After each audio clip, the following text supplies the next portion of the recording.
Assalamualaikum warahmatullahi wabarakatuh.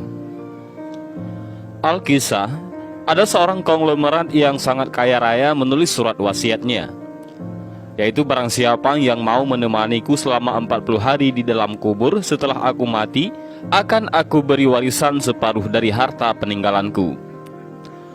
Lalu ditanyakanlah hal itu kepada anak-anaknya, apakah mereka sanggup menjaganya di alam kubur nanti?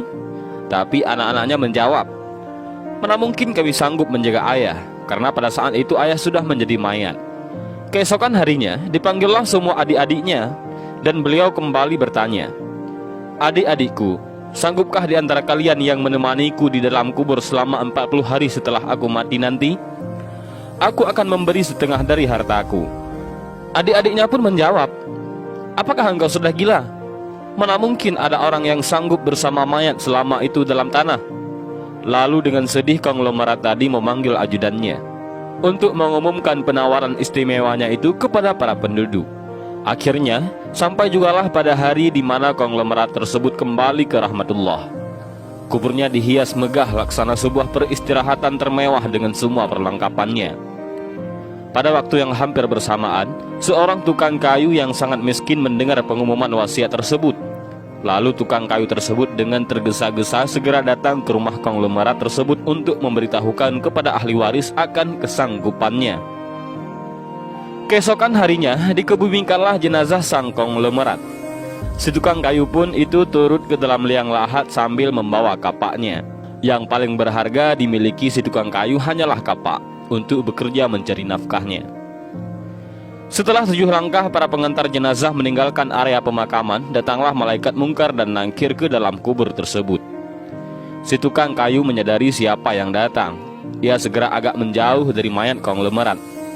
Di benaknya, sudah tiba saatnya lah si konglomerat akan diinterogasi oleh malaikat mungkar dan nangkir. Tapi yang terjadi malah sebaliknya. Malaikat mungkar dan nangkir malah menuju ke arahnya dan bertanya kepadanya, "Apa yang kau lakukan di sini?" "Aku menemani mayat ini selama 40 hari untuk mendapatkan setengah dari harta warisannya," jawab si tukang kayu. "Apa saja harta yang kau miliki?" tanya mungkar nangkir. "Hartaku cuma kapak ini saja, untuk mencari rezeki," jawab si tukang kayu. Kemudian mungkar dan nangkir bertanya lagi, "Dari mana kau dapatkan kapakmu ini?" "Aku membelinya," balas si tukang kayu. Lalu pergilah mungkar dan nangkir dari dalam kubur tersebut. Besok di hari kedua, mereka datang lagi dan bertanya, "Apa saja yang kau lakukan dengan kapakmu?" "Aku menebang pohon untuk dijadikan kayu bakar, lalu aku jual ke pasar," jawab tukang kayu. Di hari ketiga ditanya lagi, "Pohon siapa yang kau tebang dengan kapakmu ini?" "Pohon itu tumbuh di hutan belantara, jadi nggak ada yang punya," jawab si tukang kayu itu. "Apa kau yakin?" lanjut malaikat. Kemudian para malaikat pun hilang. Datang lagi di hari keempat, mereka bertanya lagi, "Adakah kau potong pohon-pohon tersebut dengan kapak ini sesuai ukurannya dan beratnya yang sama untuk dijual?" "Aku potong dikira-kira saja, mana mungkin ukurannya bisa sama rata," tegas tukang kayu. Begitu terus yang dilakukan malaikat mungkar dan nangkir. Datang dan pergi sampai tak terasa sekarang 39 hari sudah. Dan yang ditanyakan masih berkisar dengan kapak tersebut. Di hari terakhir yang ke-40, datanglah mungkar dan nangkir sekali lagi bertemu dengan tukang kayu tersebut. Berkatalah mungkar dan nangkir, "Hari ini kami akan kembali bertanya soal kapakmu ini." Belum sempat mungkar dan nangkir melanjutkan pertanyaannya, si tukang kayu tersebut segera melarikan diri ke atas dan membuka pintu kubur tersebut. Ternyata di luar sudah banyak orang yang menantikan kehadirannya untuk keluar dari kubur tersebut. Si tukang kayu dengan tergesa-gesa keluar dan lari meninggalkan mereka sambil berteriak, "Kalian ambil saja semua bagian harta warisan ini, karena aku sudah tidak menginginkannya lagi." Sesampai di rumah, si tukang kayu berkata kepada istrinya, "Aku sudah tidak menginginkan separuh harta warisan dari mayat itu. Di dunia ini, harta yang kumiliki padahal cuma satu, kapak ini.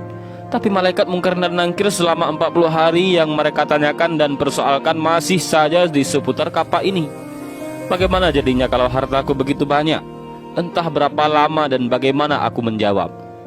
Dari Ibnu Mas'ud radhiyallahu an dari Nabi Muhammad sallallahu alaihi wasallam bahwa beliau bersabda, tidak akan bergerak tapak kaki anak Adam pada hari kiamat hingga ia ditanya tentang 5 perkara, yaitu umurnya untuk apa dihabiskannya, masa mudanya kemana dipergunakannya, hartanya dari mana ia memperolehnya dan kemana dibelanjakannya, ilmunya sejauh mana diamalkan. Hadis riwayat Tirmizi. Dan inilah sedikit kisah tentang seseorang kaya yang meninggal dunia dan ia ingin ada orang yang menemaninya selama 40 hari di dalam kubur dengan imbalan separuh hartanya. Namun orang yang berhasil melakukan tugas tersebut malah tidak menginginkan harta si orang kaya itu.